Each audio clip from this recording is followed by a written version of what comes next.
There lived a very beautiful girl named Furo. Furo lived with her parents in a very small village.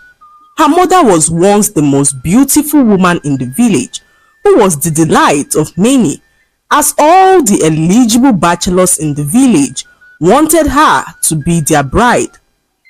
Furo's father was considered the luckiest man in the village to have married Furo's mother, as not even the prince of the village was able to win her heart. Furo grew up to be more beautiful than her mother and was admired by all the maidens in the village. One day, Furo was returning home from the stream when she saw a giant snake staring directly at her.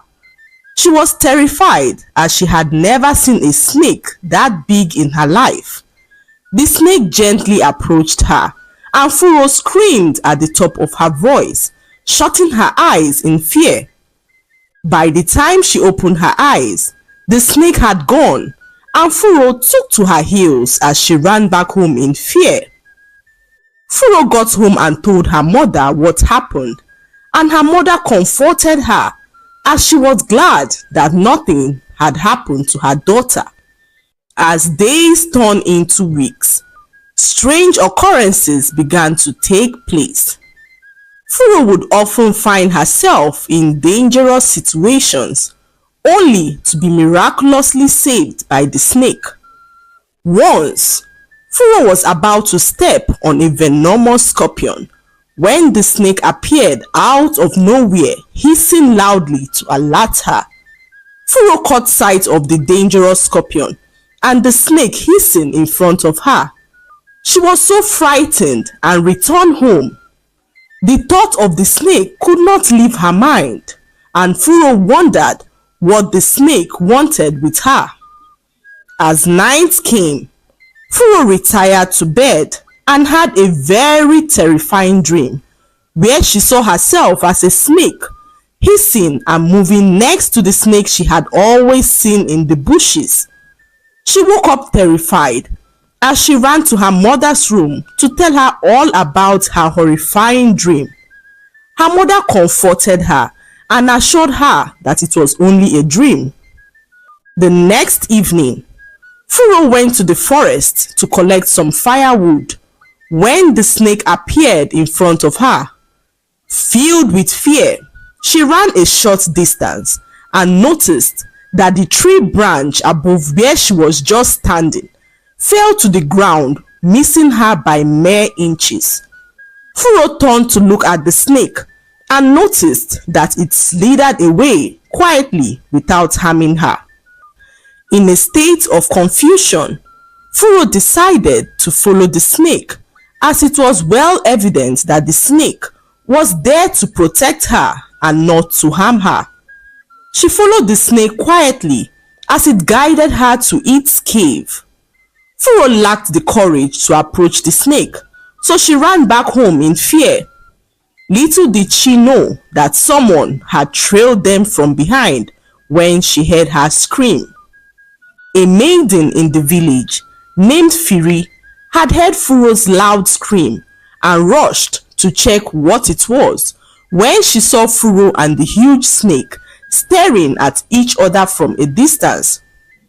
Filled with curiosity, Firi followed Furo and the snake as she wondered what connection Furo had with the snake.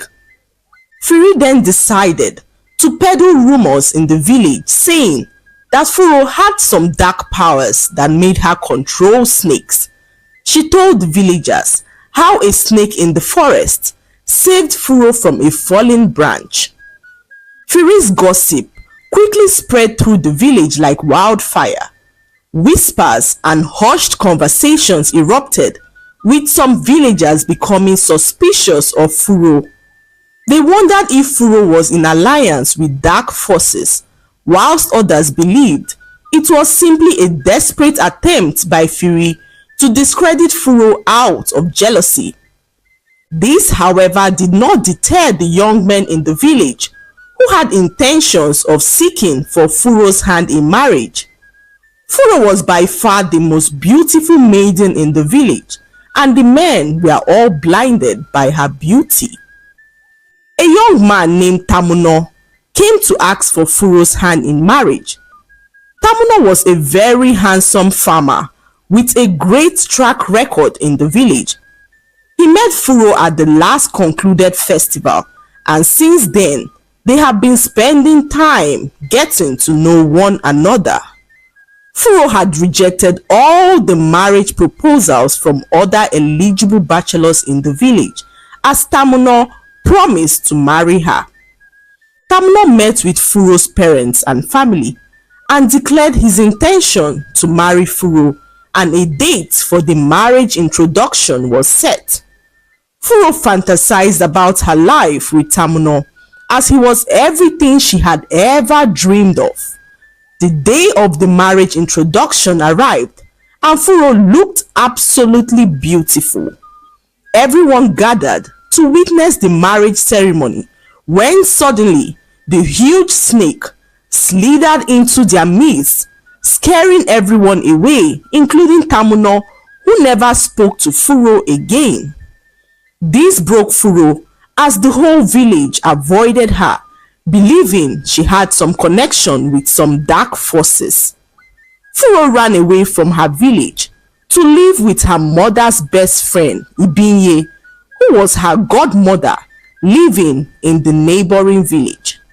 This was a great escape for Furo, as she could no longer stand all the happenings in her village. Furo spoke to her godmother Ibinye about the giant snake and how the snake managed to ruin her life. Her godmother then came up with a plan for them to kill the snake before it ruins Furo's life even further. They journeyed back to Furo's village, and Furo led her godmother to the cave where the snake lived. The snake was fast asleep, so Furo and her godmother quietly approached the snake. Furo then raised her knife and tried to plunge the knife into the head of the snake when it suddenly woke up and bit Ibinye, scaring Furo, who mistakenly slit her hand with the knife, spilling her blood all over the snake. To everyone's astonishment, the snake began to change. Its scales dissolved into human skin, and in a matter of seconds, it transformed into a beautiful girl who looked so much like Furo. Furo's heart raced as she stared at the girl in disbelief. She could not understand why the girl looked so much like her, so she ran home to tell her mother how the giant snake turned into a girl that looked exactly like her. Furo's mother then revealed to her that when she gave birth to Furo, everyone was in jubilation when suddenly she felt an urge to push.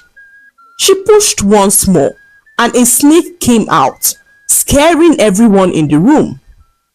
Furo's mother took the snake to the forest and abandoned it in the forest, as she did not want anyone in the village to find out about what had happened.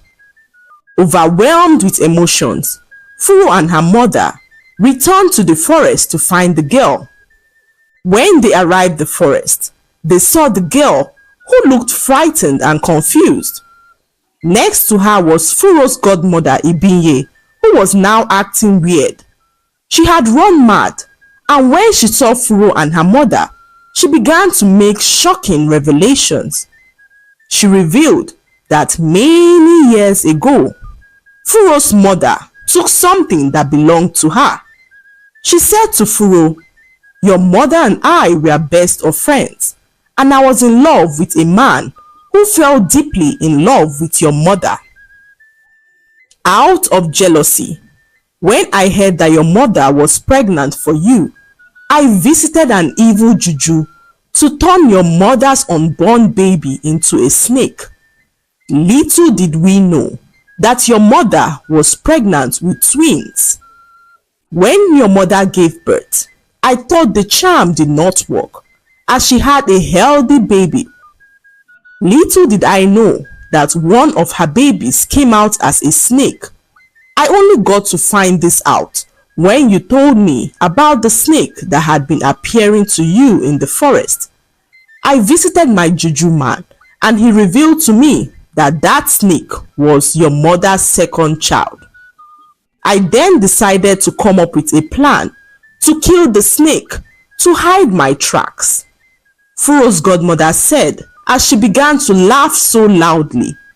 She had been struck with madness, and Furo believed that her sister's transformation was behind her godmother's madness. That was how Furo realized that the snake that she had been seeing in the forest was her twin sister. They got to know each other better, and Furo's twin then revealed to her the reason why she did everything within her power to end Furo's marriage with Tamuno. Tamuno had made a bet with his friends to marry Furo, and he did everything right so as to win Furo's heart and also win his bet. Furo's twin knew that if she allowed the marriage to proceed, Furo would be subjected to a life of misery and disgrace, so she had to intervene to save her sister from hurt. When Furo heard this, she apologized to her twin sister and hugged her tightly. Her heart ached for the pain and loneliness her sister must have endured as a snake. The whole village was astonished by the turn of events, and Furo's twin sister was welcomed into the family with open arms. From then on, Furo and her sister lived happily, their bond stronger than ever, and the village marveled at the extraordinary tale of Furo and her long-lost twin, the snake turned into girl. The lesson to be learned from this story is that the evil that men do live with them. We should learn not to allow our jealousy lead us into ruining the lives of others. Do not plan evil for people, as you might just live the rest of your life regretting your actions. I hope you enjoyed the story.